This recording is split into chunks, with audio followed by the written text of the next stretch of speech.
Previously, Makoto was summoned as a hero by the goddess, but she simply threw him away because of his ugly appearance. However, in this world, Makoto had gained impressive amounts of power, through which he made a servant pact with a greater dragon, and after making that contract, the world she used to live in drastically changed into a fertile land, and there Makoto met his other girl, a spider, who also signed the servant pact after tasting his blood.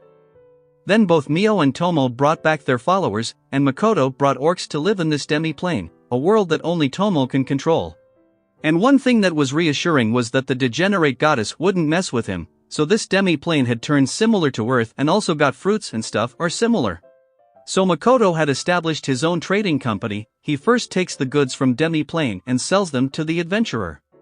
And for that the residents had thrown us celebrations for Makoto for establishing his own company. But Tomo noticed that she and Mio were always hogging on Makoto and others wanted a chance to talk with him, so she dragged Mio away so others could get to know Makoto.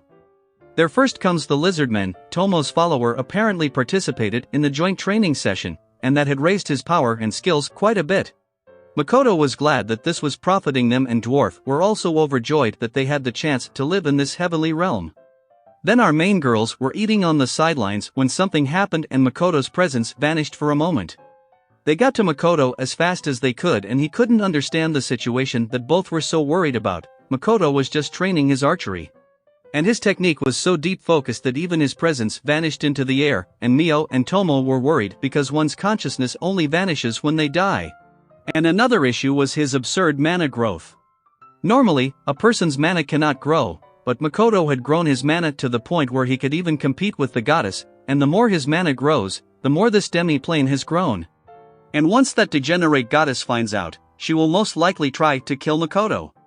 So for now, Makoto used Kai to conceal his mana, then he took away Mio because she just kept crying, and it was a lot exhausting. Then in the city he saw a demi-human and his face was just...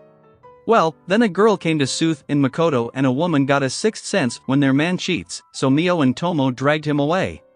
They were angry because they always try to offer themselves to him and yet Makoto always denies them, and now the late bloomer was getting an outside female. So both girls were ready for some action and Makoto's innocence was online, so he barely got away and ended up on demi-plane where Emma discovered him. And Emma got the idea of the situation judging the state he was in, so she didn't ask anything at all. Well, that night was one heck of a night to remember.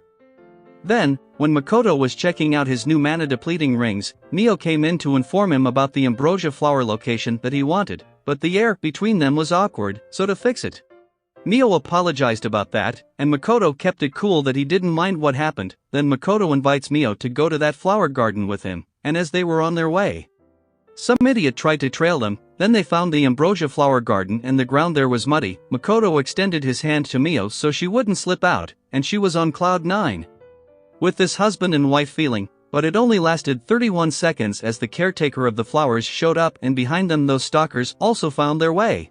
They were such a scumbag that they were just thinking that this whole flower garden was theirs. Scumbags, indeed. Then those caretakers attacked them, and thanks to Makoto, those other 3 survived. Tomo was watching the show from afar, but he told him to feed Mio her favorite food, or else she would be the one to explode. To solve that, Makoto gave his blood to her. And after that her temper calmed down, and to make sure these 3 don't get in the way, Makoto sent them to the illusionary city in Demi-Plane, and Mio was alone enough to defeat both of them. So now that things have calmed down, Makoto explains his business, so althought and Ares took them to their village, and this entire place was protected by a barrier. Then the elders meet with Makoto, and this species is known as forest ogres. At one point Makoto mistook them for elves. But one of them still believes that they still share the same roots as elves, but something seems off about this new guy, because he was on his guard against Makoto. So the main topic, they asked him a lot of questions, then althought and Ares introduced him to their strange master. So the way Mondo held Makoto's hand pissed Mio off that she sent him flying away from there. Makoto was skeptical of Mondo and Adano, so he ordered to gather info on both of them. As such, Mio followed Mondo first, and judging by his flow of mana he seems possessed, and Adano was in contact with demon, so Makoto switched Mio for Tomo, and at the celebration, the thing who possessed Mondo appeared. It's a leche, and he was a collector of knowledge and wanted to devour Makoto, but his spell backfired on him because his spell couldn't work on Makoto. Then there's Tomo, who took away the lich, and the villagers are on high alert, ready to execute Makoto. But Tomo takes the situation in her hands as she reminds them that she was the one who created barriers for them. That elder then recognized Shin, the great dragon. The cat got their tongue after that. Makoto started interrogating that undead, and Bro reveals that he wanted to be a grand and that's why he pursued knowledge. But more importantly, Lich wanted to know his source of knowledge, that he defeated him easily, so Makoto was murdering him with words that he got this much good at magic by learning it from a single sheet of paper on the basic magic that Emma wrote for him. Tomo explains that the Grand Lek wanted to be so desperately is not what he thinks. Apparently, he thought Grand are higher humans that can travel between worlds. But it is quite different because many of those human just happened to find a void through which they entered and saw a different world, different lifestyle. But some returned not wanting to adapt new lifestyle and some stayed in the new world and that's it. Then Makoto offers Lich Guy to become his servant because he has nowhere else to go. After that pact was completed, Makoto became envious once more, but on the other side, those adventurers planned to steal from the Demi-Plane's treasury. And suddenly Tomo was injured and a big flash of blast happened, so Lich provided a way for Makoto to find the spot of that area and getting there with magic. Makoto saw the orc and Alt lying there, and he quickly used his Kai multiple times to save that spider kind and saw that his mana was floating in the area. And on the other side there was a mist gate that had recently opened, and on the other side was an adventurer.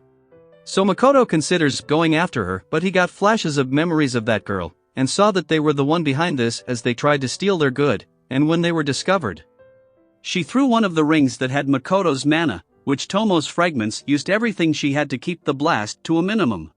Makoto felt a cold surge inside of him for the first time as he followed that girl over and killed her. After that they held a proper mourning ceremony for that orc who died. Then Makoto gets to Tomo with a serious topic. He saw memories of an adventurer and seeing memories is Tomo's power, so Makoto was scared that he might have become a cocktail of a spider, human, and a dragon, but it doesn't seem to be the case. Actually, it's the result of the bond they share as master and servant. It's quite common for a master to awaken the power of their servants if the bond is strong, and Tomo used this to make Mio jealous. Then Makoto wanted to open up his shop and Patrick found an excellent place for him, which is located in a neutral town that is under no kingdom's jurisdiction and operates as a neutral city.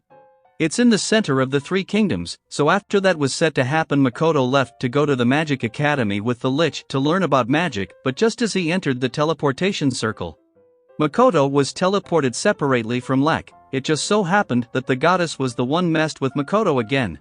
There he was attacked by another two people. Well, they were also summoned heroes by that goddess to save the humans, but they chose to take the side of demons and they were execute all the heroes goddesses had sent. And the place that goddess had sent him was in the middle of a battlefield between humans and demons. Makoto tried to explain that he was not on that goddess's side, but the way he teleported Makoto got the stench of that goddess mana around him. And the one he was up against was the strongest adventurer, Sophia the Dragon Slayer, with her mage companion Lance. So Makoto released himself from his restrictions to overpower both of the strongest adventurer at the same time, so Sophia and Lance devised a plan to take Makoto up in the sky and throw him away.